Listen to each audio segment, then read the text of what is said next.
สังขาตอนว่าในเป็นหมุดซุ่มมันปล่อยพาวางเป็ด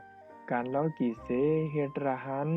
พึกตื้อกรรมเฮ็ดสังไปซ้ำขอสั่งสอนพุทธาเจ้าอันเป็นเจ้าระหันและระหันนางยิงเจออันอย่างไปซ้อมเสียนดังพุทธาเจ้านั้นห้องว่าสังขาเจ้านังเขายาว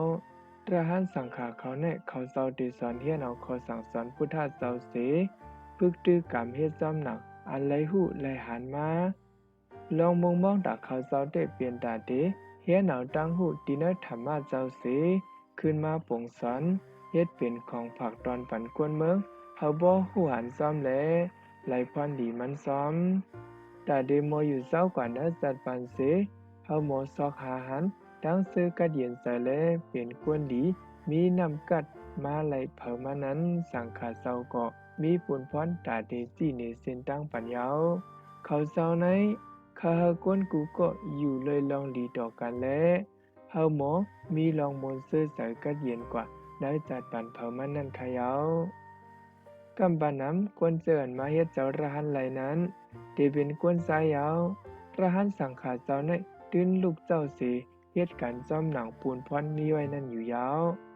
ระหันสังขาเจ้าในตื้นลูกเจ้าเสเฮ็ดการจอมหนังปูนพรมีไว้นั่นขายาวเขาเจ้าสอนเฮียนเอาข้อความสั่งสอนพุทธเจ้าไว้เสซุ่มซ้อมหนายาวมองพวกในเขายามกลางวันนั้นเขาเจ้าเดมีลองสอนธรรมะบันก้นเฮือนเขาในเขายามกลางคำซ้ำเขาเจ้าพร้อมกันสวดมนต์เผเมตตาและตื้อกรรมนังตราที่ในการสอนเฮียนเขาเจ้ากำพองนั้นเป็นดาเฮาหมอพึกใจและหมอลุ่มลาใจเผามัน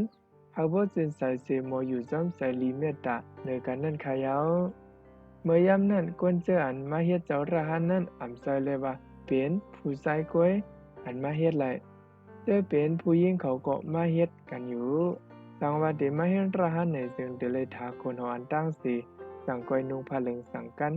ตอนดาพานุงไหมระหันนางยิงเขาในกำบานำเดเป็นสีขวัญสีเหลืองและสีกามเสนะเขาเจ้าในอยู่เศร้าซ้อมจัดปันธรรมะสิเฮ็ดให้ตัวเจ้าก่อมีลองหันใจและค่าสาเหตุการศาสนาปุ่นดาลองเสื้อสากัดเย็นก้นตั้งไหลอยู่เขาเขาเจ้าในเป็นก้นมีน้ำใจลีอันมีดังหูและบ่อยู่เศร้ากัดเย็นเมื่อหนังระหันเขาเจ้าเจ้านั้นขายาวก้นเจ้าอันอ่ำไรมาเป็นระหันและระหันนางยิงเขานั้นเขาอ่ำไรมาอยู่ที่วัดนอนจ้องเสดาก็ก้อยกาเขาเดอ่อนกันมาสอนเฮียนเอาขอสั่งสอนพุทธเจ้าสีพึกตื้อกำเผามันไหลอยู่ก้นเจ้าในเขาห้องว่าตะกาซ้ายตะกายิงในขายาวเขานับยามเนือพุทธเจ้าธรรมะเจ้าเลยสังฆาเจ้าสีบ่มีเสยยืนเมียงเฮ็ดการตาหน้าตั้งลูจอมหนังฟิงตุงมีนันขายาวเขาก็เป็นก้นอันหมอมืดกือแหละหมอไว้ใส่ลีใจเย็นต่อกูก็กูทันนั่นขายาวพ้องยามเมื่อก้นเฮือนตะกาซ้ายตะกายิงเขามีปัญหาลองเลือดไม้เสียเสื้อเสียเปิงมานั้นเขาก็อ่อนกันกว่าที่ว่าตีจ้องอันมีเสาระหันเนี่ยระหันนางยิงเขาเสาเสียต้องทำลัดเนี่ยลองตั้งแต่ที่เนเส้นตั้งออกปันเขายาวอันนี้เป็นพิงทุงพุทธาภาษาเฮายาว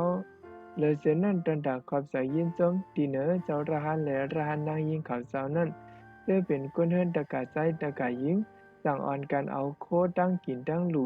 โคเสโคตื้อมาหลูอับกับหลูด้านปันซี